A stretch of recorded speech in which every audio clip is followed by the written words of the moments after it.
বাবা সাহেব আম্বেদকর এডুকেশন ইউনিভার্সিটির আন্ডারে যে বিএড কলেজগুলি আছে, ফরম্যাট অনুযায়ী আজকে আপনাদের বিএড কোর্স নিয়ে আলোচনা করছি। তার আগে বলি, আমার বিএডের semester 1, semester 2, semester 3, semester 4 practicum বই আছে।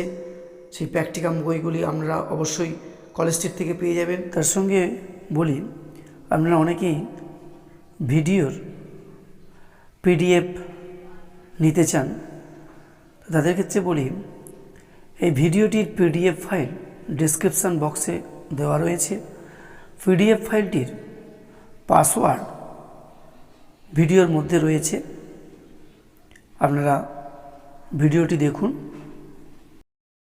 এডুকেশন বিষয়ের আজকে একটি লার্নিং ডিজাইন নিয়ে আলোচনা করছি। ফরম্যাট অনুযায়ী বাঁধে যাচ্ছে স্কুলের নাম, শ্রেণী, সময়, তারিখ, শিক্ষক ও শিক্ষিকার নাম।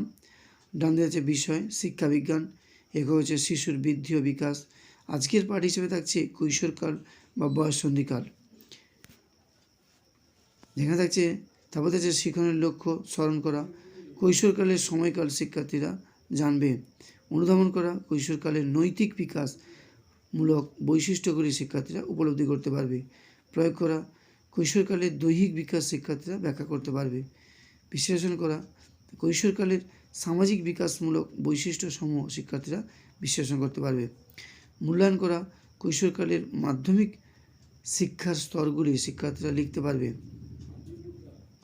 তারপরে হচ্ছে সৃজন করা, বর্তমানে আমাদের দেশের প্রবর্তিত মাধ্যমিক শিক্ষার প্রধান উদ্দেশ্যসমূহ সম্পর্কে শিক্ষার্থীরা অনুমান করতে পারবে।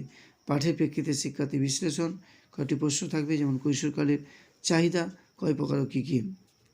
তারপরে শিখন সহায়ক উপকরণের প্রস্তুতি ও নির্বাচন, পাঠ্যপুস্তক, রেফারেন্স বই, ব্ল্যাকবোর্ড, চক, ডাস্টার, চার্ট, চিত্র, মডেল। শিখন কৌশল থাকছে কি না, শিখন ক্ষেত্র থাকছে বাঁদিকে, টান দিয়ে আছে প্রাসঙ্গিক কৌশল। শিখন ক্ষেত্রের মধ্যে থাকছে কৈশোরকালের বিকাশগত বৈশিষ্ট্য। এই বৈশিষ্ট্যটি চার্ট দেখিয়ে শিক্ষার্থীদের বোঝাবেন প্রাসঙ্গিক কৌশলে। মূল্যায়নের নকশা, কাজের পাতা হিসেবে প্রশ্ন থাকবে, যেমন শূন্যস্থান পূরণ, কিছু প্রশ্ন থাকবে, সঠিক উত্তর কয়েকটি প্রশ্ন থাকবে। আজকে লার্নিং ডিজাইন বিএডের এখানেই সমাপ্ত করলাম।